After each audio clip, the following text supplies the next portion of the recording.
కొంతమంది ప్రొద్దుటే 9ంటికి లేచిపోతారండి. గురువుగారు పొద్దున్నే 9ంటికే ఫోన్ చేశారు ఏంటండి అన్నాడు ఒక ఆయన.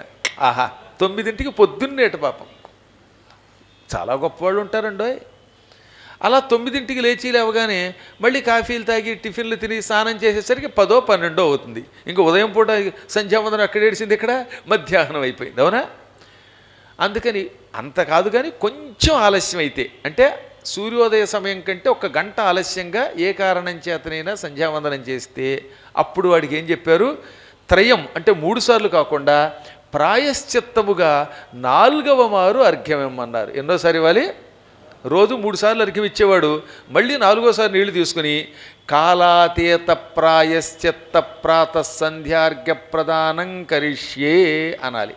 అదే సాయంత్రం అయితే సాయం సంధ్యార్ఘ్య ప్రదానం కరిష్యే అనాలి.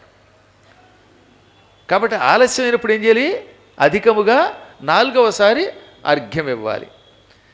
ఒక్కొక్కసారి ఏమవుతుంది, తెల్లవారుజామున 3 గంటలకి ఎయిర్పోర్ట్కి వెళ్ళాలి వీడు అనుకోండి. అప్పుడు ఏం చేయాలి, ఎయిర్పోర్ట్కి వెడుతున్నప్పుడు అక్కడ కుదరలేదు. అందుకని తెల్లవారుజామున లేచి ప్రయాణం చేసేవాడు 4వసారి అర్ఘ్యం ఇస్తూ కాలపూర్వక, ఇదివరకు ప్రాయశ్చిత్తం అన్నాం, ఇప్పుడు కాలపూర్వక ప్రాతఃసంధ్యార్ఘ్య ప్రదానం కరిష్యే అనగా పూర్వం అంటే కొంచెం ముందు అని అర్థం, పాతది అని అర్థం. ఇంకొకసారి ముందుగా అడ్వాన్స్గా అర్ఘ్యప్రదానం చేస్తున్నానని 4వసారి చెయ్యాలి. లేదా ఇంత చెప్పలేకపోతే కాలలోపపూర్వక ప్రాయశ్చిత్తార్ఘ్యప్రదానం కరిష్యే అనాలి. అప్పుడు ఏమవుతుందన్నమాట, కొంచెం ముందుగా అర్ఘ్యప్రదానం చేయటం వల్ల కూడా నీకు తగిన ఫలితం లభిస్తుంది. అసలు నా జీవితంలో చేయనండి అంటే ఇక నువ్వు ఎలాగో మళ్ళీ భూలోకంలో వీధిలో కుక్క, మంచంలో నక్క, నల్లి, గోడ మీద బల్లి, వీధిలో పిల్లి, ఎవడికో చెల్లి, ఆ తర్వాత నీ బతుకు గల్లి, ఇలా అయిపోతాం. అందుకని వేళకి అర్ఘ్యప్రదానం చేయవలసిందే. కనీసం ప్రాయశ్చిత్తమైనా చేయండి. ఏది అప్పుడప్పుడు, ఇక రోజు కాల లోపపూర్వకము లేకపోతే కాలాతీతము ప్రాయశ్చిత్తార్ఘ్యం రోజు ఆమె చేయకూడదు, నిత్యం చేయకూడదు. అప్పుడు కాస్త రాత్రిపూట ఆ దిక్కుమాల వాట్సాప్లు మానేయండి. రాత్రి 12 అయినా పడుకోకుండా ఆ మెసేజ్లు పెట్టుకుంటూ చూస్తూ దిక్కుమాలను చూస్తే అప్పుడు తెల్లవారుజామున లేవకపోవడం వల్ల సంధ్యావందనం ఆగిపోతుంది. సంధ్యావందనం ఆగిపోతే సూర్యుడికి ఇబ్బంది కలుగుతోంది, ఆయనకి ఇబ్బంది కలిగితే లోకం పాడైపోతుంది కదా. అందువల్ల సకాలంలో ఇవి చెయ్యాలి. ఆ తదనంతరం సూర్యభగవానుడికి ఉద్దేశిస్తూ గాయత్రీ మంత్రం అనుష్ఠానం చెయ్యాలి. పేరుకి అది గాయత్రీ మంత్రం, అందులో సూర్యభగవానుడున్నాడు, త్రిమూర్తులున్నారు, సకల శక్తులు అందులో ఉన్నాయి. అందువల్ల ఆ శక్తులన్నీ సూర్యుడి ద్వారా నిన్ను రక్షిస్తాయి. సూర్యభగవానుడు ఆనందిస్తే ఆ జపానికి మిత్రులు, పుత్రులు, కళత్రములు, సంపదలు, అష్టాదశ విద్యలు, మేమాంసాది శాస్త్రములు ఇవన్నీ నీకు లభిస్తాయి. న గాయత్రీ సమో మంత్రో న కాశీ సదృశీ పురి. ఈ మంత్రములలో గాయత్రీ మంత్రమునకు మించిన గొప్ప మంత్రం లేదు. మోక్షపురములలో కాశీకి సాటి వచ్చే పురము లేదు. మంత్రం అంటే గాయత్రి, మోక్షపురం అంటే కాశీ. గాయత్రి వేదజనని, గాయత్రి అంటే వేదమాత. గాయత్రి సమస్త మంత్రములకు మూలస్వరూపం. గాతారం త్రాయతే యస్మాత్ గాయత్రీతేన గీయతే. ఈ మంత్ర అనుష్ఠానం చేసేవాడు ఉన్నాడుగా, వాడు మంత్రాన్ని జపం చేస్తున్నాడా లేదా? ఆ జపం చేయటాన్ని గానము అంటారు. గాయత్రీ మంత్రమును భక్తితో జపము చేసేవాణ్ణి తక్షణం రక్షిస్తుంది కనుక అమ్మవారికి గాయత్రి అని పేరు. గాయత్రి అంటే తనను గురించి జపం చేయువారిని రక్షించున్నది. ఈ మంత్రం 3 పూటలా చేయటం మంచిది. ఎంత ఎక్కువ చేస్తే అంత శక్తిని ప్రసాదిస్తుంది.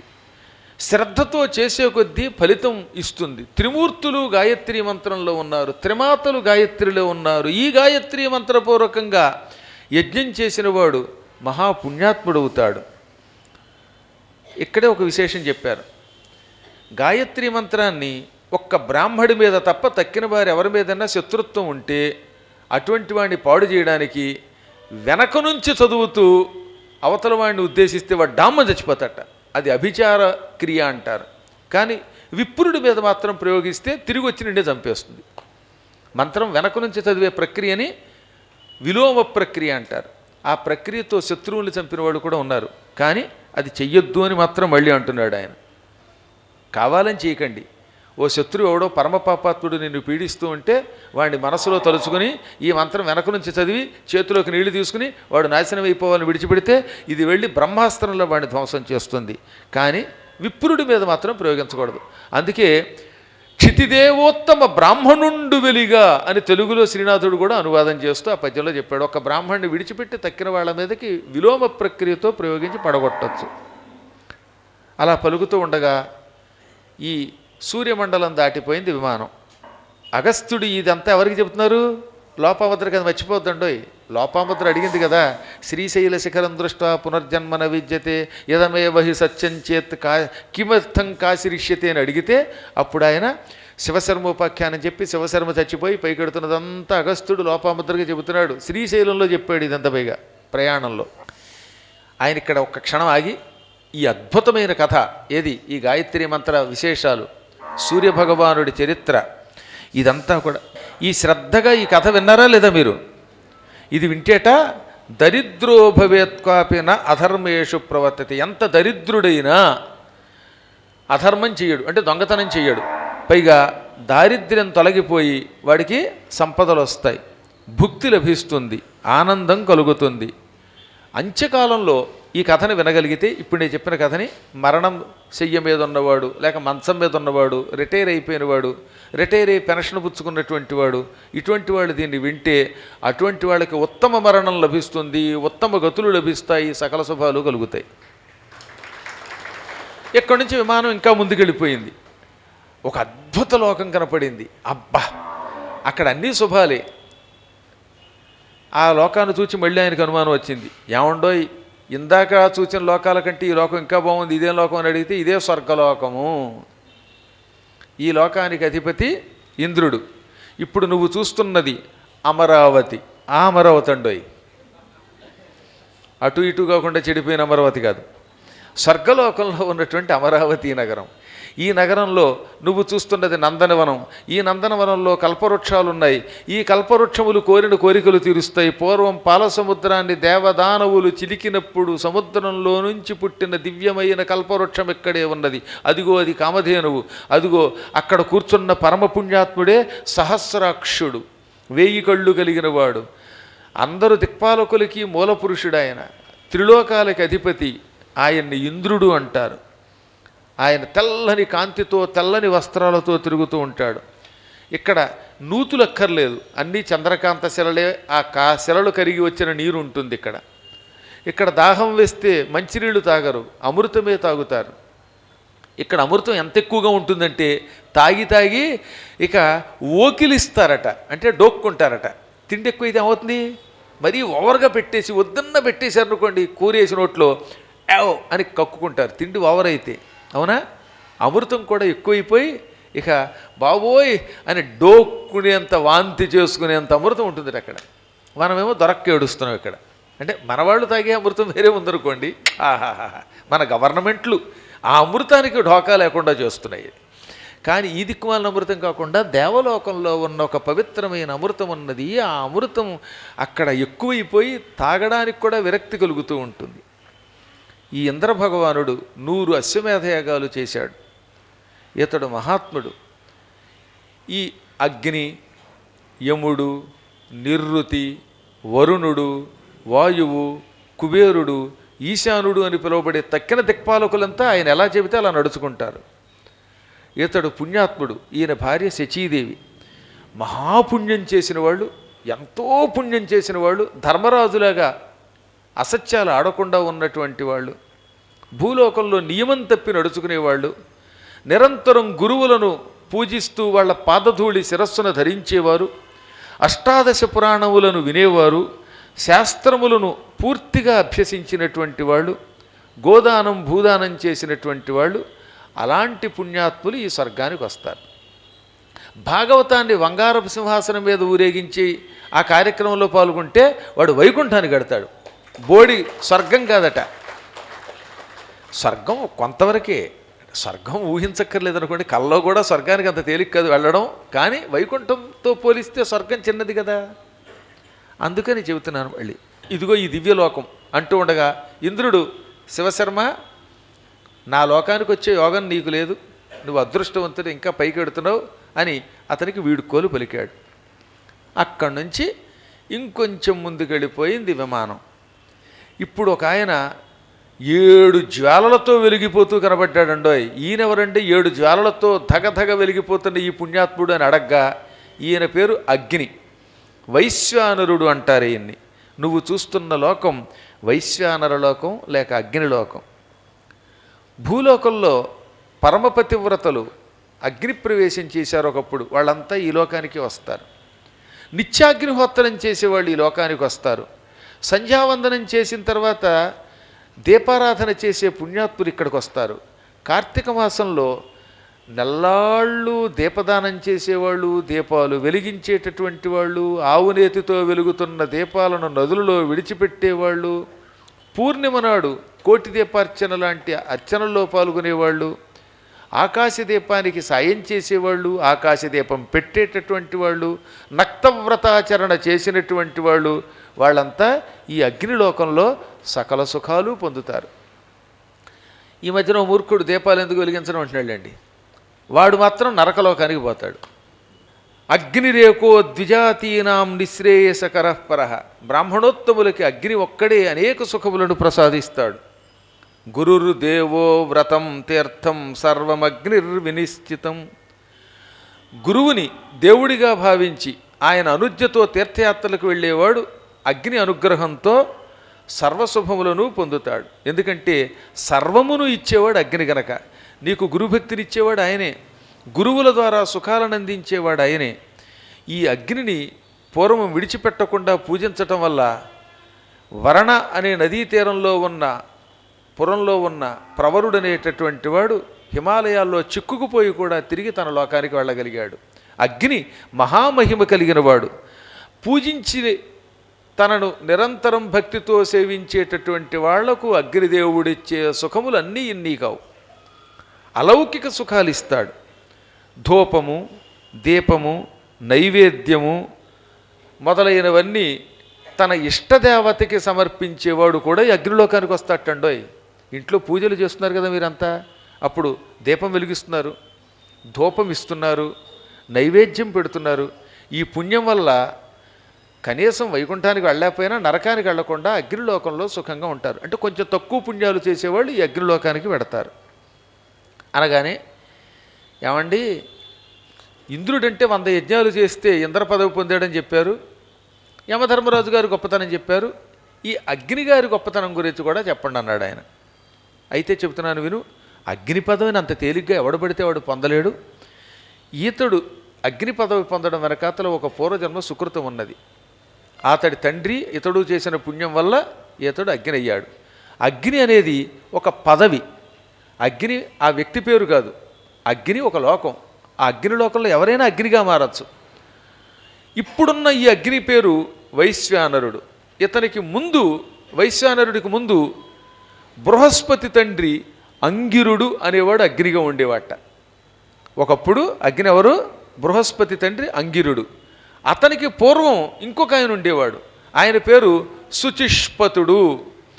ఇలా ఒక్కొక్క కాలంలో ఒక్కొక్కడు అగ్నిగా ఉన్నాడు. ఓ శివశర్మ, ఇప్పుడు నువ్వు చూస్తున్న అగ్నిగారి పేరు వైశ్వానరుడు. పూర్వం విశ్వానరుడు అని ఒక పండితుడు ఉండేవాడు. పురారిభక్త పుణ్యాత్మ అభవత్ విశ్వానరో ముని. విశ్వానరుడు అని ఒక పండితుడు ఉన్నాడు, ఒక ముని ఉన్నాడు. ఆయన పరమ శివభక్తుడు. ఇంకంతటి శివభక్తుడు మరొకడు లేడు. ఆయన గోత్రం ఏమిటని అడగరే, శాండిల్య గోత్ర శుచిమాన్ బ్రహ్మతేజో నిధిర్వసి. బ్రహ్మతేజో నిధి వసి. ఈ విశ్వానరుడు శాండిల్య గోత్రంలో పుట్టాడు. అంటే ఆనాడే ఉందన్నమాట శాండిల్య గోత్రం.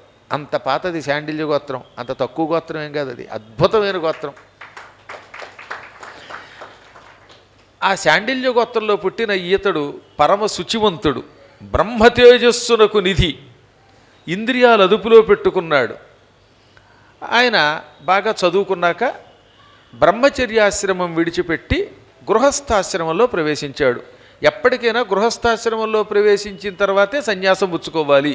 డైరెక్ట్గా సన్యాసి అయితే కొన్ని ఇబ్బందులు ఉన్నాయి అని పూర్వకాలంలో ఒక నియమం. అందుకని ఏమని చెప్పారు, బ్రహ్మచర్యాశ్రమం అయిన తర్వాత అప్పుడు గృహస్థాశ్రమంలో ప్రవేశించి ఆ తర్వాత వానప్రస్థాశ్రమం స్వీకరించి ఆపై పూర్తిగా సన్యాసం స్వీకరించి శరీరం విడిచిపెట్టేవారు. ఇప్పుడు కలియుగంలో వానప్రస్థం అంటే అడవికి వెళ్ళే అవకాశం లేదు. అసలు అడవి ఎక్కడుంది? అడవికి వెడితే 2 ఇబ్బందులు ఉన్నాయి. అందుకని కలియుగంలో వానప్రస్థం ఇంట్లో చేయమన్నారు. ఉదాహరణకి మీరంతా అడవికి వెళ్ళి తపస్సు చేసుకుందాం అనుకున్నారు. అప్పుడు ఫారెస్ట్ డిపార్ట్మెంట్ వాళ్ళు నక్సలైట్లు ఏమో అని మిమ్మల్ని కాల్చేస్తారు. పోని ఫారెస్ట్ డిపార్ట్మెంట్ అనుమతి పుచ్చుకొని అక్కడ ఒక గుడి చేసుకుని ఉందామంటే నక్సలైట్లు మీరేమో ఫారెస్ట్ డిపార్ట్మెంట్కి సంబంధించిన వాళ్ళు ఏమో అని వాళ్ళు కాల్చేస్తారు. ఎన్ని ఇబ్బందులు ఉన్నాయి ఇక్కడ. అందుకని కలియుగంలో వానప్రస్థం అనగా ఇంట్లో భార్య ఉన్నా భార్యతో తక్కువగా మాట్లాడుతూ గదిలో కూర్చొని జపం చేసుకో అన్నారు.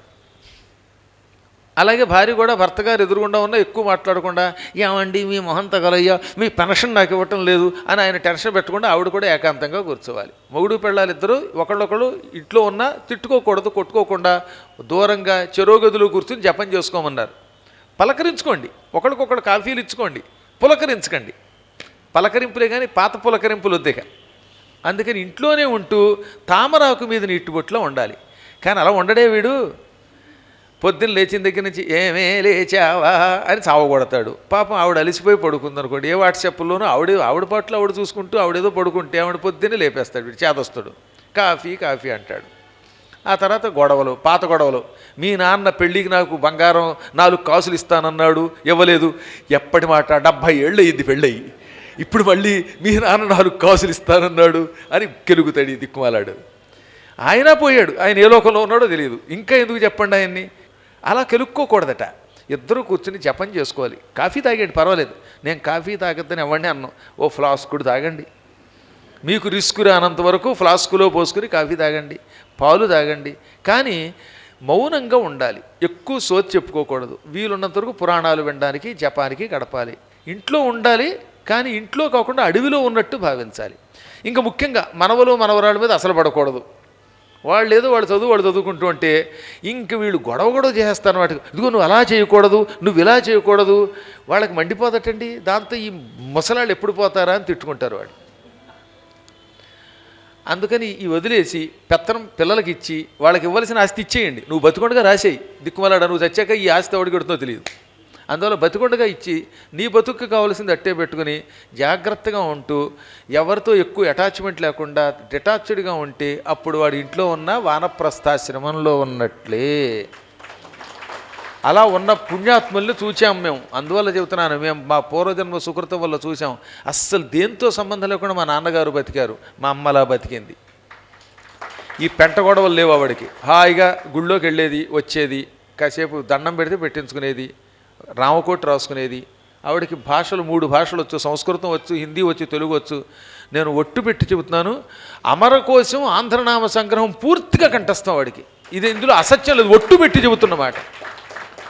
మా ఇంట్లో రోజు ఆవిడ మినుసిగ దెయ్యంబు మిత్తిగొంగ ఇలా శేషపద్యాలు చదువుకుంటూ వెళ్ళిపోయేది. శివుడి యొక్క పేర్లు తెలుగులో ఆంధ్ర నామ సంగ్రహంలో ఉంటాయి కదా, అలా ఎంత సన్నగా చక్కగా చదువుకునేది. హనుమాన్ చాలీసా చదువుకునేది. అమరకోశం మొత్తం అంతా అమర నిర్జరాదేవ త్రిదశ విబుధాసురాహ చదువుకునేది. భాగవతం అంతా కంఠస్థం వాడికి. దానివల్ల ఎంత సుఖంగా ఉండేదో. ఏదో వయస్సులో ఉన్నప్పుడు కుటుంబంతో ఉంది తప్ప, అందులో మా నాన్నగారు వెళ్ళిపోయాక ఆవిడే ఒక విధంగా సన్యాసినిగా జీవితంగా గడిపింది. ఏ డబ్బులు పెచ్చలేదు, గొలుసులు పెచ్చలేదు, పులుసులు పెచ్చలేదు, కొంపగోడు బెంగలేదు, ఏమీ లేకుండా బతకడం వల్లే ఆవిడకి భగవంతుడు ఎన్ని రకాల ఉపకారాలు చేశాడో తెలుసా. ఎక్కువ తీసుకోకుండా టక్కున వెళ్ళిపోయింది ఆవిడ. వెళ్ళిపోయిన తర్వాత మొదటి మాసికం అయ్యేలోపు కాశీకి వెళ్ళి ఆవిడ పేరు మీదుగా శివపురాణం, భాగవతం అన్నీ సప్తాహం కింద చేయించి ధారపోశాను నేను. అంటే తలుచుకుంటే మళ్ళీ ఒకసారి శరీరం గగురుపాటు గురవుతుందన్నమాట. కాశీలో ఇప్పుడు మా పెద్దన్నయ్య గారు, ఆయనేమో భాగవతం చదివి అమ్మగారికి ధారపోశాడు. అక్కడ మాసికాలు పెట్టాం, గయలో పిండ ప్రదానం చేసాం. అన్నగారు మా అన్నయ్య అంతములు చాలామంది వచ్చారు. ఏది కాశీలో చేసామండి. శివపురాణం ఒకరి చేత పారాయణ చేయించాను. బహుశా సత్యనారాయణ గారు కూడా వచ్చారని నాకు గుర్తు, మీరు రాలేదో మరి. కానీ విష్ణు ప్రసాద్ వచ్చాడండి. ఇలా కొంతమందిని తీసుకెళ్ళి అన్ని పారాయణలు చేయించాను. అన్ని దానాలు కాశీలో కూడా చేయించగలిగాం.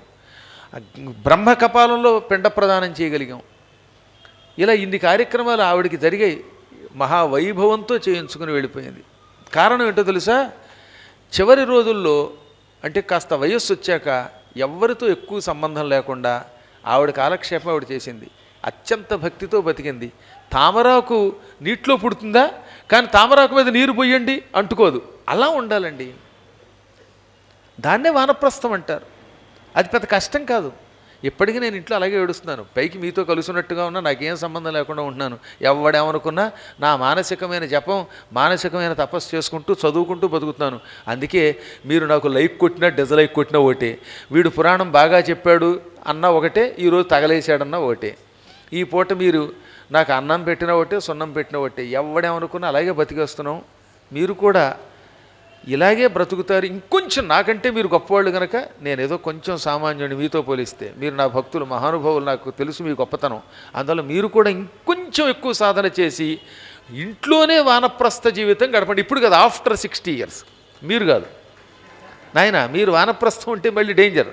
మీరు కుర్రాళ్ళు చక్కగా భార్యామణికి చెప్పాలి, నేను గిరినారుదు వెడుతున్నాను, భార్యామణి ప్లీజ్ గివ్ మీ పర్మిషన్, నేను జపం చేసుకుంటాను, ఇదిగో సాయంత్రం 100 మంది భోజనానికి వస్తారు, వండిపెట్టు అని కొంచెం సాయంత్రం వస్తాను పొద్దున్నే నేను ఇన్ఫర్మేషన్ ఇవ్వాలి, కన్ఫర్మేషన్ చెయ్యాలి.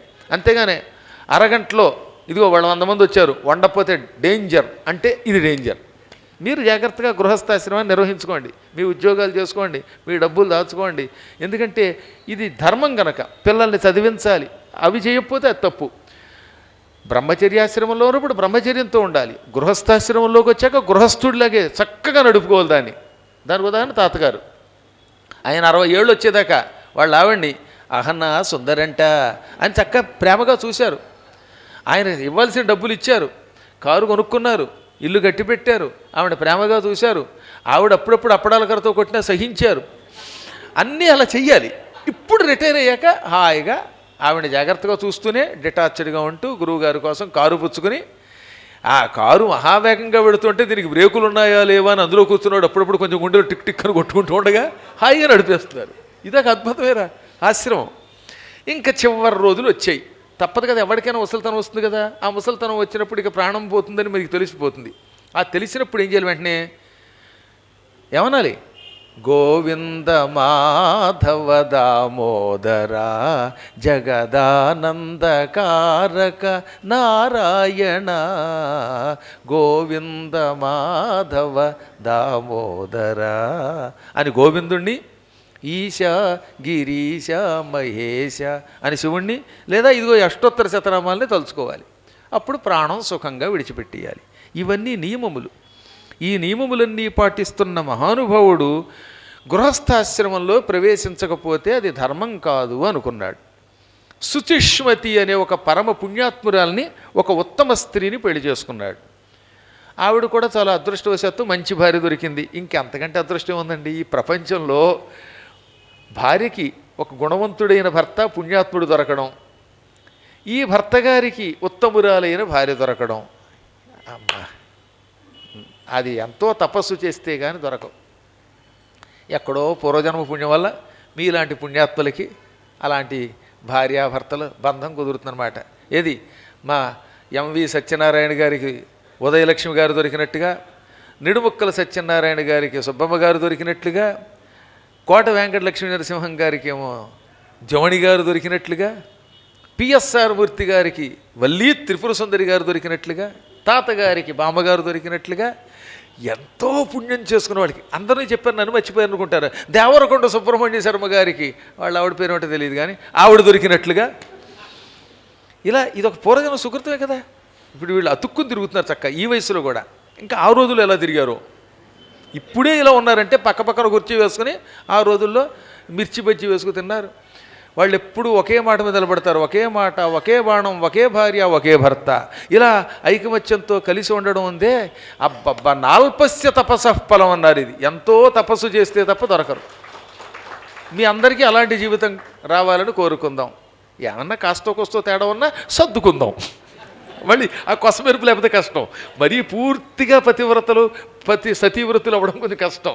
అప్పుడప్పుడు కొంచెం టిక్ టిక్ టిక్ అనుకుంటూ ఉంటే కొద్దిగా ఏది సంవత్సరానికో 2 సంవత్సరాలకో ఒకసారి లక్ష్మీనారాయణులు కొంచెం అలిగినట్లుగా, పార్వతీ పరమేశ్వరులు కొద్దిగా అలిగినట్లుగా అప్పుడప్పుడు అలగాలి. రోజు అలిగితే మళ్ళీ బాగుండదు అనుకోండి.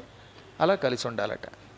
ఈ అదృష్టం సుచిష్మతి విశ్వానరుడు అంత ఐకమత్యంతో ఉండేవారట. ఆయన ఏం చెబితే ఈవిడ వినేది, ఈయన ఏం చెబితే ఆయన వినేవాడు. 16 ఏళ్ళు అయింది పెళ్ళయి, పిల్లలు పుట్టలేదు. ఎన్నుంటే లాభం ఏమిటి? డబ్బున్నది, ఇల్లున్నది, సౌందర్యం ఉన్నది, అనుకూల దాంపత్యం ఉన్నది, కానీ సంతానం లేదు. అప్పుడు ఆయనకి బాధ కలిగింది. కుమారుడు లేకపోతే ఉపయోగం లేదు. పుత్రేణ లోకాంజయతి అని వేదం చెబుతోందిట. అంటే కొడుకు ఒక్కడు మంచివాడు ఉంటే వాడి వల్ల పుణ్యలోకములను జయతి పొందొచ్చు అని అర్థం. ఇక్కడ లోకాలు జయిస్తున్నాడు అంటే అర్థం ఏంటనమాట? మంచి కొడుకు వల్ల ఉత్తమ లోకాలకు వెళ్ళొచ్చు, దరిద్రుడైన కొడుకు వల్ల అధోలోకాలకి పోవచ్చు. పనికి మళ్ళీ కొడుకుంటే, నాస్తికుడిని కొడుకుంటే వాడి వల్ల నరకానికి పోతారు. కాస్త మీలాంటి మంచి సంతానం ఉంటే వాళ్ళు పురాణం వింటారు, ధర్మకార్యాలు చేస్తారు. ఇది పిల్లలు తల్లిదండ్రులకు దారపోస్తారు, వాళ్ళు ఉత్తమ లోకాలకు పెడతారు. అందుకని ఒక కొడుకు కావాలనుకున్నాడు. వెంటనే భార్యని పిలిచి నీ కోరిక మన్నిస్తాను, నీకు సత్సంతానం ఇస్తాను అనగా ఆవిడ ఏమందో తెలుసా? ఏమండోయ్, నాకు కొడుకు రావడమే కాదు శివుడు లాంటి కొడుకు కావాలందిట. శివుడు లాంటి కొడుకుట. ఈయన తెల్లబోయి శివుడు లాంటి కొడుకు ఎక్కడుంటాడు ఈ ప్రపంచంలో? నువ్వేమో కోరిక కోరావు శివుడు లాంటి కొడుకు కావాలని, నేను తొందరపడి ఇస్తానన్నాను. అదంత తేలిక? శివుడు అనుగ్రహం లేకపోతే శివుడి వంటి కుమారుడు దొరకడు. శివుడికి శాశ్వతుడు అని పేరు. అటువంటి శాశ్వతుడి వంటి పుత్రుణ్ణి పొందాలంటే ఆ శాశ్వతేశ్వరుడి యొక్క అనుగ్రహమే పొందాలి. ఈ క్షణమే ఇల్లు నీకు వదిలిపెట్టి నేను కాశీకి వెడుతున్నాను, శివుణ్ణి పూజిస్తాను, ఆయన అనుగ్రహంతో నీవు అడిగిన కొడుకుని ఇస్తానన్నాడు. అలాగేనన్నది. ఈయన కాశీ వెళ్ళాడు. అక్కడ హాయిగా స్నానం చేశాడు. కాశీలో నువ్వు గింజంత స్థలంలో కూడా లింగం ఉంటుంది. అంటే కాశీ సర్వము లింగమయమే.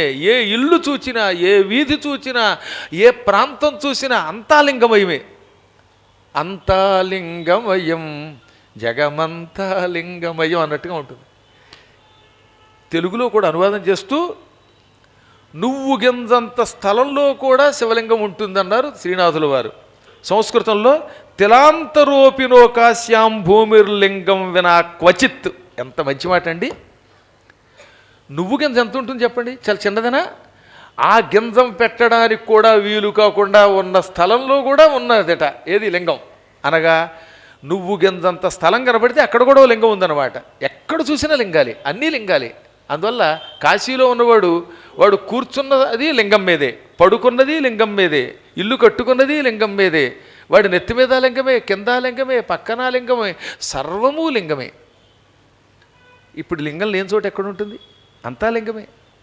అందుకని నేను ఏమనుకున్నాడు, విశ్వేశ్వరుణ్ణి పూజిస్తూ అక్కడ ఉండిపోవడం కుదరదు. ఎందుకంటే విశ్వేశ్వర లింగం దగ్గర దర్శనం చేసుకున్నాక ఎక్కువసేపు ఉండనివ్వరు. కాశీ విశ్వేశ్వరుడి దగ్గరికి వెళ్ళామండి. ఆ విశ్వేశ్వర లింగం దగ్గరే కూర్చుని మేము పిల్లల కోసం తపస్సు చేస్తామంటే డెప్పట్టుకుని బయటికి గంటేస్తారు. అవునా? గురువుగారి దగ్గరికి వస్తూ ఉంటేనే వెళ్ళిపోండి అని తోసేస్తూ ఉంటే ఇక శివలింగం దగ్గర ఎక్కువసేపు ఉండనిస్తారా? ఉండనివ్వరు కదా. ఇప్పుడు సంతానం ఇచ్చే అటువంటి లింగం ఎక్కడ దొరుకుతుంది అనుకుంటూ ఉండగా అక్కడ వీరేశ్వర లింగం అని ఒక లింగం ఉన్నది. కాశీలో ఇవన్నీ మీరంతా చూశారు. పంచక్రోశ యాత్రలకు వెళ్ళేవాళ్ళు ఈ లింగాలన్నీ చూడగలుగుతారు. ఇప్పుడు ఇంటర్మీడియట్ కాలేజీలో ధ్రువుడు ప్రతిష్ఠించిన ధ్రువేశ్వర లింగం ఉంది. ఇంటర్మీడియట్ కాలేజీ ఉంది కదా, అక్కడ వచ్చారా నాతో ఎవరన్నా? ధ్రువేశ్వర లింగానికి రావాలి.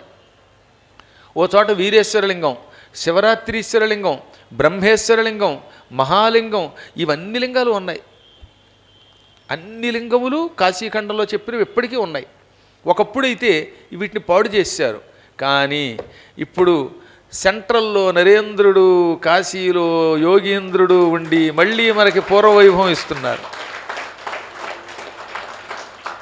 ఇద్దరు ఇంద్రులే, ఆయన నరేంద్రుడు, ఈయన యోగీంద్రుడు. ఈ విషయాన్ని ఈ పౌరాణికేంద్రుడు మీకు చెబుతున్నాడు, మీరు భక్తేంద్రులు వింటున్నారు. అందుకని ఈయన వీరేశ్వరలింగం దగ్గరికి వెళ్ళాడు. అక్కడ కూర్చుని ఎంతో భక్తితో ప్రతిదినము స్నానం చేసి లింగానికి అభిషేకం చేసి పూజ చేసేవాడు. ఇలా కొంతకాలం జరిగింది. ఒక రోజున ప్రొద్దుటే శివలింగం దగ్గరికి అభిషేకానికి వస్తూ ఉంటే ఆ వీరేశ్వరలింగం యొక్క పానవట్టం మీద ఒక అందమైన బాలుడు, ఓ చెయ్యంత బాలుడు కనపడ్డాడు. తెల్లగా ఉన్నాడు ఆ బాలుడు. బుల్లి బాలుడు కదా, అప్పుడే పుట్టిన పిల్లాళ్ళలో ఉన్నాడు, అందుకని గొడ్డలు లేవు. అలాంటి పిల్లలు గొడ్డలు లేకుండా ఉంటే చాలా బాగుంటుందండి. అంతేగాని ఈ దిక్కుమాలాళ్ళు లాగులు వేసుకుని షార్ట్లు వేసుకు కనపడితే ఎలుగుబంటుల్లాగా వికృతంగా ఉంటారు. ఆ అందమైన బాలుడు తెల్లగా ఉన్నాడు, ఒళ్ళంతా విభూతి పూసుకున్నాడు. అసలు ఎంత అందంగా ఉన్నాడో, బుజ్జిబుజ్జిగా ఉన్నాడు. ఆయన్ని చూడడంతో ఈయనకి ఆనందం కలిగిందిట. వెంటనే పఠంతం శృతి సూక్తాని హసంతంచ స్వలీలయ, మురిసిపోతున్నట్ట ఆ పిల్లాడిని చూసి. ఆ పిల్లాడు ఈయన్ని చూచి, ఏది అప్పుడు పుట్టిన ఇంత చేసి ఓ జానుడో హస్తమో అన్నటువంటి బాలుడు వేద సూక్తములని చదివాడు. స్త్రీ సూక్తం, పురుష సూక్తం, అగ్ని సూక్తం, దుర్గా సూక్తం వంటి సూక్తాలు చదువుతున్నాడు. చదువుతూ మధ్య మధ్యలో నవ్వుతున్నాడు. ఆ నవ్వు ఎంత బాగుందో! కొంతమంది నవ్వితే హడిలిపోతాం, కొంతమంది నవ్వితే మురిపంగా ఉంటుంది. ఈయనంత మురిపాలుగా నవ్వుతున్నాడు. ఇక విశ్వానరుడి శరీరం గగుర్పాటుకు గురయ్యింది. అర్థమైపోయింది, ఈ బాలుడి రూపంలో వేద సూక్తములు చదువుతూ కనపడినటువంటి వాడు సాక్షాత్తు శివుడే. వీరేశ్వరలింగం దగ్గర వీరేశ్వరుడి రూపంలో కనపడుతున్న కాశీ విశ్వనాథుడు అనుకున్నట్ట. వెంటనే రెండు చేతులు జోడించి భక్తితో నమస్కరించాడు. ప్రభు, ఈ చరాచర జగత్తంతా వ్యాపించిన వాడివి నీవే, నీవు కాని పరబ్రహ్మం మరొకటి లేదు. బ్రహ్మ నీవు, శివుడు నీవు, విష్ణువు నీవు, నక్షత్రములు నీవు, ఇంద్రుడు నీవు, దిక్పాలకులు నీవు, సమస్త లోకాలు నీవే. అటువంటి నీకు నమస్కారం. తత్తసర్వం త్వం హి సర్వం అన్నాడు ఆయన. నీలో అన్నీ ఉన్నాయి, నీవే అంతటా ఉంటావు, నీలో అన్నీ ఉన్నాయి, అంతా నీదే, నీవు కానిది లేదు. శివుడివైనా నువ్వే, కేశవుడివైనా నువ్వే. తొంవై వృద్ధ, ముసలాడివి నీవే. త్వం యువా, నీవే కుర్రవాడివి, నువ్వే బాలుడివి, నువ్వే స్త్రీ, నువ్వే పురుషుడు, నువ్వే నపుంసకుడివి అని పరిపరి విధాలుగా ప్రార్థిస్తూ ఉంటే టక్కన బాలుడు ఆ పడుకున్నవాడు లింగం మీద అలా కూర్చున్నాడు. బుజ్జి బాలుడు. నాయన విశ్వానర, నీ భార్య నిన్ను నా వంటి కుమారుడు కావాలి అని కోరింది. ఆవిడ కోరిక తీర్చటానికే కాశీపురానికి వేంచేశావు, నన్ను పూజించావు. అందువల్ల నేను నీకు ఈ బాలుడి రూపంలో దర్శనమిస్తున్నాను. ఈ రూపం బాగా చూడు, ఈ రూపం నీలో ప్రవేశిస్తుంది, నీ రేతస్సు ద్వారా నీ భార్య గర్భంలో ప్రవేశిస్తుంది. అనగా నీ భార్య కడుపులో నేనే ప్రవేశిస్తున్నాను, నా అంశతో పుడతాను నీకు. నా అంశ వైశ్వానరుడనే పేరుతో నీకు కొడుగ్గా పుడుతుంది. వెళ్ళు, ఆ కుమారుడు మంచి పేరు తెచ్చుకుంటాడు, నా తర్వాత నా అంత పేరు తెచ్చుకుంటాడు. ఈ విషయాన్ని పిల్లాడు పుట్టేదాకా అందరికీ చెప్పకు, జాగ్రత్త సుమ అనగా అలాగే అన్నట్ట. ఇప్పుడు మళ్ళీ ఏమంటాడు శివుడు, ఇప్పుడు నేను నీకు దర్శనమిచ్చి కొడుగ్గా పుడతానని చెప్పిన ఈ కథని భక్తితో విన్నటువంటి స్త్రీ గొడ్రాలు కూడా సంతానం పొందుగాక. మహావంధ్య ప్రసూతి కృత్ అన్నాడండి. అంటే ఒట్టి గొడ్రాలు కాదు, బాగా గొడ్రాలైన ఆవిడ మహావంధ్య కూడా. ఇక జీవితంలో పిల్లలు పుట్టరు అని డాక్టర్లు కూడా డిక్లేర్ చేసేసినటువంటి స్త్రీ కూడా ఈ ఘట్టమును శ్రద్ధతో వింటే, ఏది శివుడు వీరేశ్వరుడు లింగం మీద కనబడ్డం, నీకు కొడుగ్గా పుడతానండం, ఈ ఘట్టం అంతా వింటే అటువంటి స్త్రీకి సత్సంతానం కలుగుతుంది అని పలికి అదృశ్యమైపోయాడు. అప్పుడు ఆయన ఆనందపడి ఇంటికి వచ్చాట. భార్యకి చెప్పాడు, ఈయనలో ప్రవేశించిన శివుడు ఈయన ద్వారా గర్భంలో ప్రవేశించాడు. ఓ ఆ కడుపులో ఉన్నప్పుడు విద్యాధరులు, కిన్నరులు, దేవతలు అందరూ వచ్చి ఆ ఇంటి దగ్గర చేరి, అమ్మా నీ కడుపులో జగన్నాథుడైన ఈశ్వరుడున్నాడు, ఆయన అంశ ఉన్నది, నువ్వెంత అదృష్టవంతురాలివి అని ఆవిడ పొగిడేవారు. ఒక శుభముహూర్తంలో కొడుకు పుట్టాడు. విశ్వానరుడి కొడుకు గనక అతనికి వైశ్వానరుడు అని పేరు పెట్టారు. ఈయన పుట్టడానికి ముందు ఎవరు అగ్ని అన్నాను? అంగిరుడు. అంగిరుడు ఈయనకి పూర్వం అగ్నిగా ఉన్నాడు. ఈయన పుట్టాక ఆ పదవిలోకి ఈయన ప్రవేశించాడు. పదవులు ఎప్పుడు శాశ్వతం కాదు కదండి. ఇక నేను ఈ సింహాసనం మీదే కూర్చుంటానన్నవాడు ఢామని ప్రతిపక్షంలోకి వెళ్ళిపోవట్లా, అది దృష్టిలో తప్పదు ఎవరికైనా. కాబట్టి ఏ పదవి శాశ్వతం కాదు, ఒక్క మోక్ష పదవి తప్ప. క్రమంగా ఈ నెలలు నిండే ఒక శుభముహూర్తంలో కొడుకు పుట్టాడు. ఆ కొడుకు కూడా అద్దగా వెలిగిపోతున్న కాంతితో, స్వచ్ఛమైన తెల్లని కాంతితో పుట్టాడు. అతనికి చిన్నప్పుడు 11వ రోజునే చెవులు కుట్టేసేటండయి, కర్ణవేధం అంటారు. సాధారణంగా ఉపనయనం టైంలో కొందరు కొడతారు, కానీ కొంతమంది అదృష్టవంతులు చిన్నప్పుడే గుర్తించుకుంటారు. అది ఒక అదృష్టం, అదొక యోగం. అన్ని కర్మలు చేశాక ఈ కుర్రాడికి 8వ ఏడు వస్తూ ఉండగా ఉపనయనం చేశారు.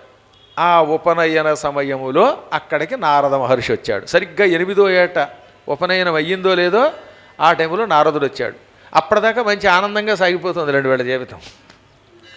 నారదుడు వస్తే ఇంకా ఆనందం వెళ్ళాలి, కానీ ఎందుకు వచ్చాడో ఆయనకి తెలియాలి, వీళ్ళకి తెలియాలి. రాగానే నారద, స్వయంగా వచ్చావు నీవు, నా కుమారుడు వీడు పుట్టినప్పటి నుంచి ఎన్నో శుభాలు జరుగుతూ ఉన్నాయి. నాకు దిక్కుమాల కొంపలో ఉండే నేను బ్రహ్మాండమైనటువంటి బిల్డింగ్ కట్టుకున్నాను. ఒక బిల్డింగ్ కాదు, 2 బిల్డింగులు కట్టుకున్నాను. ఎంతో సుఖంగా బతుకుతున్నాను ఈ కుర్రాడు అడుగుపెట్టిన వేళా విశేషం వల్ల. ఈ కుర్రవాడి జాతకం ఎలా ఉంటుందో చెప్పన్నట్టు ఆయన. అక్కడ వస్తుంది పెద్ద గొడవ. ఇంటికి ఎవరన్నా పెద్దలు రాగానే, మా అబ్బాయి బాగానే ఉంటాడా, వాడి జాతకం ఎలా ఉంటుంది, వాడికి అమెరికా ఉద్యోగం వస్తుందా, ఏది ఇంకా వాడు పుట్టి 7 ఏళ్ళు అవ్వలేదు అయినా అడుగుతారు. ఈయన అది కాదు కానీ నా కుమారుడు ఎలా ఉంటాడో ఏమిటో చెప్పన్నట్ట. అప్పుడు ఆయన కుర్రాన్ని బాగా పరిశీలించాడు. అబ్బా, వీడి లక్షణములన్నీ శుభలక్షణములు. కాళ్ళు బాగున్నాయి, కళ్ళు బాగున్నాయి, కీళ్ళు బాగున్నాయి, ఒళ్ళు బాగుంది, అన్నీ బాగానే ఉన్నాయి. ఇతన్ని చూస్తే మంచి పరిపాలకుడు అవుతాడని, దేవతలకు కూడా అన్నం పెట్టేవాడు అవుతాడని అనిపిస్తోంది. ఇన్ని బాగున్నాయి, కానీ చేతి రేఖల్లో ఒక్క రేఖ కొద్దిగా వంకరగా ఉంది. దీనివల్ల ఏమవుతుంది, 12వ ఏట ఈతనికి వజ్రాయుధము వల్ల గండమున్నది అన్నాడు ఆయన. ఎన్నో ఏట? 12వ ఏట. శంకేస్య 12 వర్షే ప్రత్యూహో విద్యుదగ్నిత. సరిగ్గా 12 ఏళ్ళు రాగానే వజ్రాయుధం వల్ల ఈతనికి గండం ఉన్నట్టుగా శంకిస్తున్నాను నేను, ఇతని రేఖని బట్టి. అది కూడా నా అనుమానం, ఏమో అది ఎంతవరకు నిజమో నేను చెప్పలేను. కానీ ఆ రేఖని బట్టి 12వ ఏట ఇతని నోటి వల్ల అనవసరంగా తగాదా తెచ్చుకుంటాడు. అగ్ని ప్రమాదం అన్నది, అక్కడ అగ్ని అంటే ఇక్కడ వజ్రాయుధం చెప్పాలండో.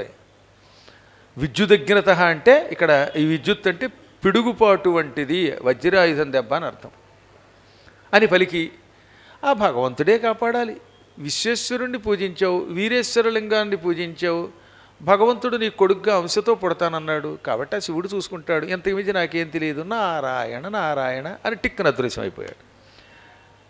ఆయన వెడుతూ ఉండగానే ఢామ్ అని శబ్దమైంది. ఏమిటో చూశాడు భర్త గారు. వాళ్ళ ఆవిడ సుచిష్మతి నేల మీద పడిపోయింది, స్పృహ తప్పి పడిపోయింది. ఎందుకని?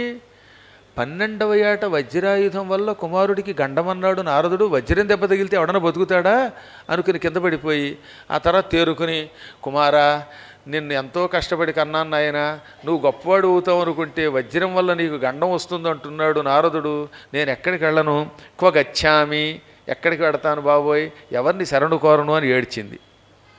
హా శిశో హా గుణనిధే హా పితుర్వాక్యకారక అందిటిపైగా. నాయనా కుమారా, సుగుణాల రాశి, నా అన్నగారి మాట జవదాటకుండా తండ్రికి సేవ చేసే పుణ్యాత్మ, నువ్వు చచ్చిపోతే మేము ఎలా బతుకుతాంరా అంటూ ఉంటే, ఈయన కూడా నేను ఎంతో కష్టపడి తపస్సు చేస్తే శివుడు చివరికి ఇలాంటి కొడుకుని ఇచ్చాడా అని ఆయన బాధపడ్డాడు. అంటే కొడుక్కి గండం వస్తుందనే భయంతో, ఇటువంటి కొడుకు కంటే అసలు కొడుకు లేకపోయినా పర్వాలేదు, కొడుకు పుట్టాలి, వాడు చిరాయు అయి ఉండాలి కదా అని ఆయన ఏడ్చాడు. హా బాల హా విమల హా కమలాయతాక్ష హా లోకలోచన చకోరకు రంగలక్ష్మణ్. ఇంక ఏడవడం మొదలెట్టాట. అయ్యో కుమారా, ఎంత మంచివాడివిరా, తామర పువ్వులు లాంటి కళ్ళు కలిగిన వాడివి, అటువంటి నీకు ఈ గండమేమిటి నాయన అని ఇద్దరూ ఏడుస్తున్నారు. అప్పుడు కుర్రాడు లేచి, ఏమిటి నాన్న ఈ వెర్రి, ఏడిస్తే చావు ఆగుతుందా, ఏడిస్తే కష్టం రాకుండా పోతుందా? కష్టం వచ్చిందనుకోండి, కష్టం వచ్చిన తర్వాత నెత్తి మొత్తుకుని అయ్యో వచ్చింది కష్టం, అయ్యో వచ్చింది నష్టం అని ఏడిస్తే ఉపయోగం లేదు. ఏడవడం వల్ల ఏ ప్రయోజనం లేదు. ఏడుపు అజ్ఞానుల లక్షణం. జ్ఞానులు కష్టం వస్తుందని తెలుసుకుని ఆ కష్టం నుంచి బయటపడడానికి ప్రయత్నం చేస్తారు. నిజంగా 12వ ఏట వజ్రాయుధం దెబ్బ నాకు తగిలే యోగం ఉండి నేను సత్యయోగం ఉంటే ఈ ఏడుపు వల్ల నేను బతకను కదా, కాబట్టి ఏడవద్దు. అసలు నన్ను మీకు పుత్రుడిగా ప్రసాదించిన ఈశ్వరుడు ఆయనుండగా మనకేం భయం అన్నట్ట. అబ్బా భలే మంచి మాట చెప్పావురా అన్నాడు తండ్రి. ఎంత మంచి మాట చెప్పావు, ఇది జ్ఞానవంతుడైన కొడుకు లక్షణం. అవునవును, ఆ పరమాత్ముడు ఎటువంటి వాడు? మార్కండేయుడికి ఆయువు ఇవ్వలేదా? ఆ మార్కండేయుడిని రక్షించిన వాడు నిన్ను రక్షించకుండా ఉంటాడా? శిలాదుడు అని ఒక ఆయన ఉన్నాడు. ఆయన కొడుక్కి గండం వస్తోందంటే వాడికి నారదుని ద్వారా శివపంచాక్షరి మంత్రమిప్పించి ఆ శిలాదుడి కొడుకుని నందీశ్వరుడనే పేరుతో తనకి వాహనం చేసుకుని ఆయన్ని రక్షించలేదా? మార్కండేయుడిని రక్షించలేదా? శిలాదపుత్రుడికి నందీశ్వర పదవినివ్వలేదా? అటువంటి ఆయన నిన్ను రక్షించకుండా ఉంటాడా? బాగా పాతకాలంలో ఒక ఆయన ఉండేవాడు. ఆయన పేరు తోలేటి. చక్కని పద్యం రాసేవాడు, తమాషా పద్యాలు రాసేవాడు, కొన్ని పదాలు సృష్టించేవాడు కూడా. ఆయన శ్రీకాళహస్తీశ్వర మహాత్మ్యంలో పద్యం రాశాడు. ఉండోయ్, చండహుతాసుకీలను చయ్యన్న గ్రక్కుచు దండధారి మార్కండునిపై మహోగ్రగతి గ్రక్కున వైచిన కాలపాశమే, గ్రక్కున వైచిన కాలపాశమే తుండెములై పటాలుమని తూలిపడెన్ నిన్ను నమ్మువారికి దండనలేమి లెక్క రజతాచలవాస మహేశ ఈశ్వరా.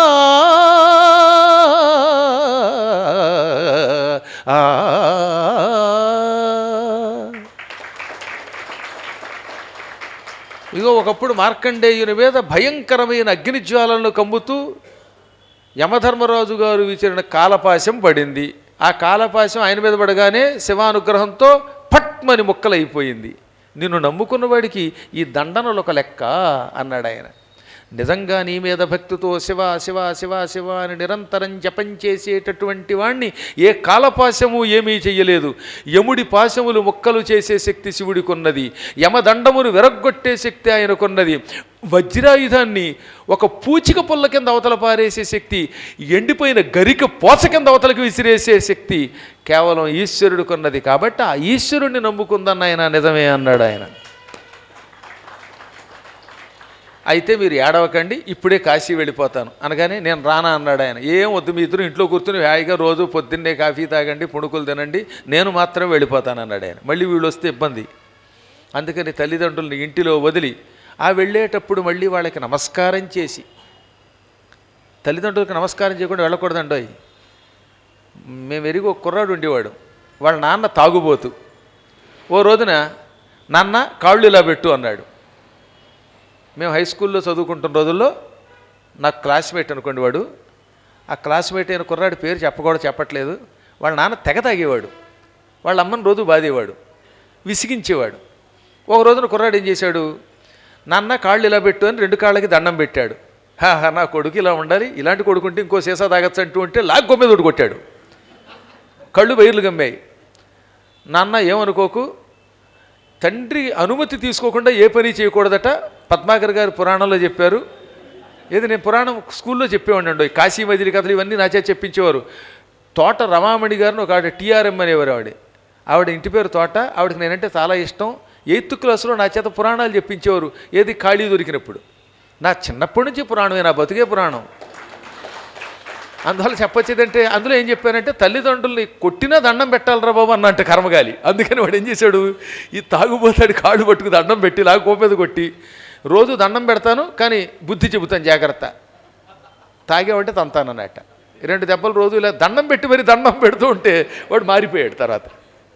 కాబట్టి తండ్రిని కొట్టవలసి వస్తే పాపాత్ముడు అనుకోండి, దండం పెట్టి మరీ కొట్టచ్చు అని నేనల్లా పురాణంలో చెప్పారు. అంచేత తండ్రికి ఎప్పుడూ దండం పెట్టవలసిందే. తల్లిదండ్రులకి నమస్కారం చేసి అనుజ్ఞ పుచ్చుకొని అప్పుడు బయలుదేరి కాశీ వెళ్ళాడు ఆయన. నిరంతరం అక్కడే ఉన్నాడు. కాశీ విశ్వేశ్వర దర్శనం చేసుకున్నాక ఒక లింగాన్ని ప్రతిష్ఠించుకున్నాడు. అది వైశ్యానర లింగం. ఇప్పటికి కూడా అగ్నీశ్వర లింగం అక్కడ ఉంది చూడండి. దిక్పాలకులంతా లింగాలు ప్రతిష్ఠించారు. వైశ్యానర లింగం లేక అగ్నీశ్వర లింగం అని పిలువబడే లింగం. ఆ లింగం కూడా ఆలయం లోపలే ఉంటుంది. ఈసారి పంచక్రోశ యాత్రకు వెళ్ళినప్పుడు అడగండి అగ్ని ప్రతిష్ఠిత లింగం ఎక్కడుందని. అక్కడ లింగం ప్రతిష్ఠించుకొని ఎంతో అత్యంత భక్తి శ్రద్ధలతోటి రోజు పూజించేవాడు. ఇలా కొద్ది రోజులు గడిచింది. ఈ కుర్రాడి భక్తి అందరికీ తెలిసింది. 8వ ఏట నుంచి 12 ఏళ్ళు వచ్చేదాకా అలా అతడు తాను పూజించే లింగాన్ని పూజిస్తూనే ఉన్నాడు. కాశీకి తరచుగా ఇంద్రుడు వస్తాడు. వచ్చి ఐరావతాన్ని బయట నిలబెట్టి లోపలికి అదృశ్య రూపంతో వచ్చి శివుడికి పూజ చేస్తాడు. అలా ఒక రోజున పూజ కోసం ఆయన వచ్చాడు. ఈ కుర్రాడు కనబడ్డాడు ఆయనకి. ఈ కుర్రాడి మీద ముచ్చట కలిగింది. వెంటనే దగ్గరకు వచ్చి, బాలుడా, వైశ్యానరా, నేనొచ్చాను, త్రిలోకాధిపతిని, ఏం వరం కావాలో కోరుకు ఇస్తానన్నట్ట. అసలు శివాలయంలో ఆ వాట ఆయన అడగకూడదు. శివాలయం అది, అందులో విశ్వేశ్వరాలయం. విశ్వేశ్వరాలయంలోకి వచ్చి తానే పెద్ద శివుడిలాగా ఏం వరం కావాలో కోరుకోవాయి అని ఇంద్రుడు అనకూడదు. పోనీ ఆయన ఏదో అహంకరించి అన్నాడు అనుకోండి, అప్పుడు ఈ కుర్రాడేని ఏమనాలి? ఇంద్ర, నేను శివుడి కోసం తప్ప వేరే కోసం తపస్సు చేయట్లేదు, నాకెందుకు కోరిక, నాకెందుకు వరం అనొచ్చుగా. గండం ఉన్నప్పుడు అలా అండండోయ్. అందుకని ఈయనకి కూడా నోరు కొంచెం జారాడు. ఓయ్ అహల్యాజారా, నీలాంటి ఇంద్రుడి వరాలు నాకు అక్కర్లా, నాకు సాక్షాత్ విశ్వేశ్వరుడే కావాలి, నువ్వు ఇచ్చిన వరాలు పుచ్చుకోను పో అన్నాడు. వాడేదో అన్నాడు అనుకోండి, వీడు మాత్రం ఎందుకు అనాలి? ఇవన్నమాట పోయే కాలం వచ్చిన లక్షణాలు. మనకి కష్టం కలిగేటప్పుడు ఏం చేస్తామంటే, అన్నం తింటామని అడిగితే, మేమెందుకు అన్నం తింటాం, మేము సున్నం తింటామట, నీ బతుకు నువ్వే అన్నం తింటావా అని తిడతాడు కర్మ. నోరు సరిగ్గా లేనప్పుడు ఇది మళ్ళీ తగాదాలు వస్తాయి. అందుకని మీరు ఎప్పుడు నమస్కారం చేస్తే, నాకెందుకులే నమస్కారం అంటే, నేను బతుకున్నానని పెట్టావా, చావాలని పెట్టావా అని అడిగిన వాళ్ళు ఉన్నారు. అంటే కెలుక్కోవడమేగా, గిల్లి కజ్జాలు పెట్టుకోవడమేగా, అవతల ఇలా గిల్లి మరీ కజ్జాలు పెట్టుకుంటారు. అలా పాపం వైశ్వానరుడు కూడా ఆయనకి గండం ఉన్నది కనుక పో అహల్యాచారా అన్నాడు. అంటే అహల్యని చెరిచినవాడా? అంత మాట అంటే వాడికి మండదా? నీ బోడి వరములు నాకొద్దు, ఐ డోంట్ వాంట్ యువర్ వరాస్, మాకు ఈశ్వరుడే కావాలను పో అన్నాడు. దాంతో మండిపోయి, ఏయ్ కుర్రాడా, నేను ఇంద్రుడిని వరం కోరుకోమంటే నన్ను ధిక్కరిస్తావా అన్నట్ట. నేను ఇంద్రుడిని అన్నట్ట. నువ్వు ఇంద్రుడివో చంద్రుడివో నాకు అక్కర్లా, నాకు శివుడే కావాలి, నువ్వు ఇక్కడ ఉన్నావంటే ఒప్పుకోను, గెట్ అవుట్ అన్నాడు. దాంతో మండిపోయి వజ్రాయుధం విడిచిపెట్టాడు. అది అగ్నిజ్వాలలు కమ్ముకుంటూ, మెరుపు తీగల్ని కమ్ముకుంటూ వేగంగా వచ్చేసింది. వజ్రమునకు తెలుగులో పిడుగు అని కూడా అర్థం ఉండవు, సంస్కృతంలో అశనిహి అంటారు. అలా పిడుగుల మీదకు వచ్చింది.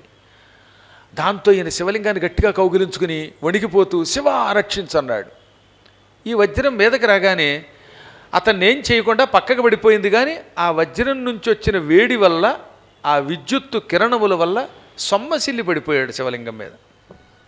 టక్కన శివలింగంలోంచి శివుడు బయటకు వచ్చి తన చంద్ర కిరణాలు ఉంటాయిగా, పైన నెత్తిమే చంద్రుడు ఉన్నాడే, ఆ చంద్రుడిలో ఉన్న కిరణములను చేతిలోకి తీసుకుని ఆ అమృత కిరణములు అతనిలో ప్రవేశపెట్టి అతనికి స్పృహ తిరిగి తెప్పించి పూర్తిగా ఆరోగ్యవంతుణ్ణి చేసి, నాయనా ఇదంతా కాలమహిమ, నీ జాతక దోషం వల్ల ఇంద్రుడు వచ్చాడు, అతడు అహంకరించాడు, నువ్వు అహంకరించావు, కానీ నువ్వేం భయపడవలసిన అవసరం లేదు నాయనా, నా చల్లని చూపులు నీ మీద ఉంటాయి, నా అమృత కిరణములు నీలో ప్రవేశిస్తాయి, ఈ రోజు నుంచి నువ్వు శాశ్వతుడవై అగ్ని అనే పేరుతో ఆగ్నేయ దిక్కునకు అధిపతివై ఎంతవరకు ఉన్న అంగిరసుడి స్థానంలో కూర్చో, నా స్వరూపంగా నిన్ను పూజిస్తారు జనము, నువ్వు నాకు మూడవ కన్నుగా, విష్ణువునకు ముఖంగా, దేవతలకి భోజనంగా, ప్రజలకు అనేకములేని కోరికలిచ్చే దేవతగా పేరు పొందుదువుగాక.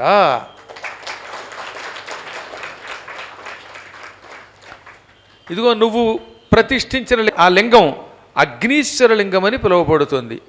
అగ్నీశ్వర ఇతి ఖ్యాతం. ఏమన్నాడు? అగ్నీశ్వర ఇతి ఖ్యాతం సర్వతేజోభిబ్రహ్మణం అన్నాడు. శివుడిచ్చిన వరం అండి ఇది. నాకు ఈ శ్లోకం అంటే అందుకే ఇష్టం. ఇది 157వ శ్లోకం. త్వయేదం స్థాపితం లింగం తవ నామ్నా భవిష్యతి అగ్నీశ్వర ఇతి ఖ్యాతం సర్వతేజోభిబ్రహ్మణం. నాయన, నువ్వు ఈ కాశీలో ఒక లింగాన్ని ప్రతిష్ఠించావు, ఈరోజు నుంచి నీకు అగ్ని అని బిరుదిచ్చాను, నువ్వు దిక్పాలకుడు అవుతావు. నీ చేత ప్రతిష్ఠించబడిన ఈ లింగము నీ పేరు మీదుగా అగ్నీశ్వరలింగము అని ఖ్యాతి పొందుతుంది, ప్రఖ్యాతి పొందుతుంది. ఈ లింగమును దర్శనం చేసుకున్న, ముట్టుకున్న, దాని మీద నీళ్లు పోసిన, పువ్వు పెట్టిన వాడు అగ్ని ప్రమాదంతో చావడు, వాడి కొంపకి అగ్ని ప్రమాదం ఉండదు. ఇది గొప్ప మాట వినండి. కొంతమందికి ఇళ్ళు కాలిపోతూ ఉంటాయి, మరి కొంతమందికి చేతులు కాలిపోతాయి, కొంతమందికి ఏ చీరో అంటూ చచ్చిపోతూ ఉంటారు కాలిపోయావునా. ఇవన్నీ అగ్ని భయాలు. జీవితంలో ఒక్కసారైనా అగ్నీశ్వరలింగాన్ని ముట్టుకుంటే ఈ చీరలు కాలిపోవడాలు, ఈ దీపానికి అంటుకోవడాలు. నిన్నెవరో వచ్చి డామ్మని పడిపోయారు దాని మీద, హఠాత్తుగా నా దగ్గరికి దూకేశారు. ఆ దూకడంలో దాని మీద పడ్డారు. అదృష్టవశాత్తు ఇక్కడ ఉన్నవాళ్ళు పక్కకి తోశారు. అది ఎంత ప్రమాదం. ఏ చీరో పంచో లాల్చీయో అంటుకుంటే, లాల్చీ అంటుకుంటే బాల్చీ దన్నేస్తాం, అవునా. ఆ ప్రమాదం చాలా జాగ్రత్తగా చూసుకోవాలి, పొందకూడదు. అగ్నీశ్వరలింగాన్ని కనుక ముట్టుకున్నా, ఆయన్ని పూజించిన ఇలాంటి అగ్ని ప్రమాదముల వల్ల శరీరం కాలి చావము, లేదా ముఖం కాలిపోయి వికృతం కాదు, గృహములు కాలవు, పుస్తకములు కాలిపోవు. కొంతమంది ఇంట్లో 500 కట్టలు పెట్టుకుని పక్కవాడి కూడా దాచుకుంటారే, అవి కాలిపోకుండా ఉంటాయి. ఈ విధంగా అగ్ని మాంద్య భయం నైవ నాకాల మరణం క్వచిత్తు. వాడికి అగ్ని భయం ఉండదు. అగ్నిమాంద్యం అంటే ఇంకో అర్థం ఏంటి? కడుపులో అజీర్ణ వ్యాధి ఉండదు, అకాల మరణం ఉండదు, ఏ విద్యుదగ్నిజం భయం లేదన్నాడంతే. పిడుగులు పడి సావడం, అనేక శుభములు కలుగుతాయి. పితృదేవతల అనుగ్రహం కూడా కలుగుతుంది. ఇటుపైగా పితృదేవతల అనుగ్రహం కలిగితే సంతానం కలుగుతుంది. ఈ తద్దినం పెట్టని పాపాత్ములు కొందరు ఉంటారు కదా, జీవితంలో ఎప్పుడు పితృదేవతలకి తర్పణాలు ఎవరు, తద్దినాలు పెట్టరు. ఎంత పాపమో అది.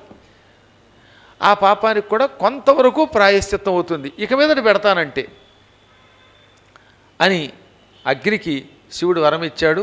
అదిగో ఆయనే ఈ వైశ్వానరుడు. ఈయన మన శరీరంలో ఉంటాడు, మన కడుపులో ఉన్న అన్నాన్ని జీర్ణం చేస్తాడు. అందుకే భగవద్గీతలో ఏం చెప్పాడు కృష్ణుడు? అహం వైశ్వానరో భూత్వా ప్రాణినాం దేహమాశ్రితః ప్రాణాపాన సమాయుక్తః పచామ్యన్నం చతుర్విధం. నేను వైశ్వానరుడు అనే పేరుతో మీ కడుపులోకి వెడుతున్నాను, ప్రాణాపాన సమాయుక్తుణ్ణి అవుతున్నాను, మీరు తిన్న చతుర్విధాహారాలు జీర్ణం చేస్తున్నానని చెప్పాడే ఆ వైశ్వానరుడు ఈయనే. అలా వైశ్వానరుడు ఈయన. ఈ మహానుభావుణ్ణి చూడు అంటూ ఉండగా ఆ వైశ్వానరుడికి శివశర్మ దండం పెట్టాడు. అది దాటి ముందుకెళ్ళిపోయారు. ఇప్పుడు ఇంకో లోకం కనపడింది. ఇక్కడ ఒక ఆయన కనపడ్డాడు. ఆయన విచిత్రమైన ఆకారంతో ఉన్నాడు, అందంగా ఉన్నాడు, కానీ నల్లగా ఉన్నాడు. పక్కన రాక్షసులు కనపడ్డారు. ఈయన ఎవరిని అడిగితే ఆయన పేరు నైరుతి. నిర్రుతి అని పేరు కలిగిన ఈయన పేరు మీదుగా ఈ దిక్కుకి నైరుతి అని పేరు వచ్చింది. ఈయన కూడా పరమశివభక్తుడు. ఈయన గొప్పతనం చెబుతా విను. పూర్వం వింధ్య పర్వత ప్రాంగణంలో, అంటే కాశీకి దగ్గరలో వింధ్యాచల నివాసిని ఉంది కదా, ఆ పర్వత అరణ్య ప్రాంతంలో పింగాక్షుడు అని పేరు కలిగిన ఒక బోయవాడు ఉండేవాడు. వాడి పేరు పింగాక్షుడు. వాడు బోయవాడైన పరమ సాధువు. ఆయన అనవసరంగా సాధు జంతువుల్ని చంపేవాడు కాదు, శాకాహారంతో బతికేవాడు. అడవిలో బోలెడు పళ్ళు ఉన్నాయి, పుచ్చకాయలు ఉన్నాయి, పనసకాయలు ఉన్నాయి, ద్రాక్షలు ఉన్నాయి. ఇలాంటి రకరకాల పళ్ళు తింటూ బతికేవాడు, వ్యవసాయం చేసుకునేవాడు. క్రూర మృగాల్ని కూడా అన్యాయంగా చంపేవాడు కాదు, ప్రజల ప్రాణములు తీసే క్రూర మృగాల జోలికి వెళ్ళేవాడు. ఆ క్రూర మృగాలు నిద్రపోతే చంపేవాడు కాదు, గర్భంతో ఉంటే చంపేవాడు కాదు, రోగంతో ఉంటే చంపేవాడు కాదు. నిజంగా బోయేవాడైనా పరమ సాధువు ఆయన. అస్సలు మాంసాహారం ముట్టడు. ఆ అడవిలో కొంతమంది బోయేవాళ్ళు గుంపులుగా ఏర్పడి ప్రజలను దోచుకుంటూ ఉంటే తప్పు, బాటసారులకి రక్షణ కలిగిద్దాం, దోపిడీ దొంగలంగా ఉండద్దు మనం అని వాళ్ళందరినీ మార్చి అహింసాపురుల్ని చేసేవాడు. ఆ అడవిలోంచి వెళ్ళేటటువంటి వాళ్ళకి నేనేం చేసేవాట, నేనుండగా మీకు దొంగల భయం లేదని చెప్పి నచ్చజెప్పి ధైర్యం చెప్పి అక్కడ చలివేంద్రం పెట్టేట.